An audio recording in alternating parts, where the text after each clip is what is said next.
let's take another look at some uses for the Puppet Warp tool here, and we're just going to use it for retouching. We've got a little bit of a symmetry issue over here, square shoulder, kind of slope down here. The eyebrow up over here, not so much here, and then the mouth, I think we can just kind of balance that a little bit more too. All right, so let's press Command or Control J to duplicate the background layer so we have a copy to work with. Come up here to the Edit menu, down to Puppet Warp. And remember, it's about locking down. If I drop a point and I just click and drag, it doesn't work. If I dropped a point over here and come back to this one and just click and drag it, it's just rotating. So I've got to start to lock things down here. And I know I don't want the middle to move, so I'm going to put some points all throughout the middle here because I want to maintain as much symmetry as possible. Maybe on the ears and one right up here in the forehead. All right, so now I've locked all these different things down. So when I come back down here to the shoulder, now I can kind of just twist that upward a little bit, and I'm not moving any other part of the photo. Okay, and we can come in here. You could try to mold this and shape this to get it perfect. Honestly, I think we'll wind up just cropping it out at the bottom here, but at least we have a little bit more symmetry when it comes to the way the shoulders slope down.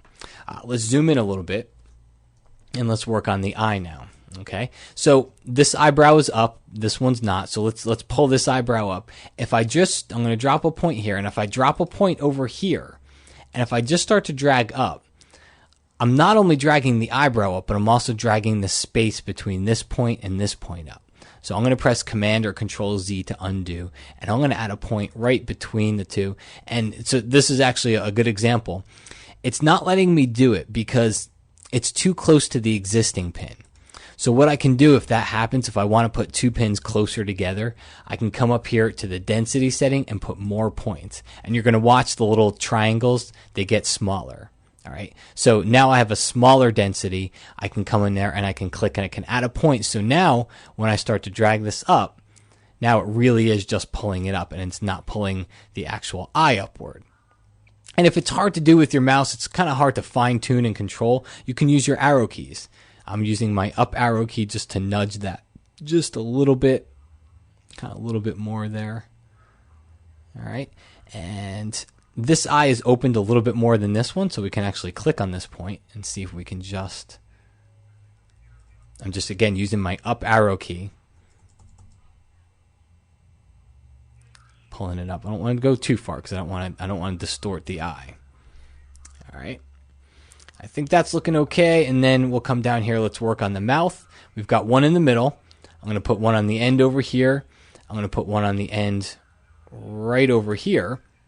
And if I start to move this, you're going to notice I start to move half of the mouth, which isn't really what I want to do. So I'm going to add one more point, and I can do that because I've changed my density. I wouldn't be able to do this before because I actually tried it, but I can do it because I changed my density and just use my up arrow key and just see if we can just kind of curl that up a little bit. Okay, nothing too crazy. I just want to add a little bit more symmetry on the mouth there. All right, so let's back out. Hit enter or return, and that commits your changes. And let's take a look here. So that's before, and that's after. We'll take our crop tool, come in here, and maybe just crop there. So now we have a little bit more symmetry when it comes to the shoulders. Everything's squared off a little bit more. Again, here's before, here's after. So you can see the eyebrows pulled up. We kind of increased the size of the eye a little bit. All right, we've got the mouth. I could probably even take that side of the mouth and do a little bit more if I wanted to, if I was going to come in here and do it again. But just, kind of a different take on what you can use the tool for. A lot of people have said, does this remove the need for liquify? Honestly, I still really like liquify. It's right under here to the filter menu, and you can use this for a lot of different things when it comes to retouching as well. I still really like liquify for certain things, though.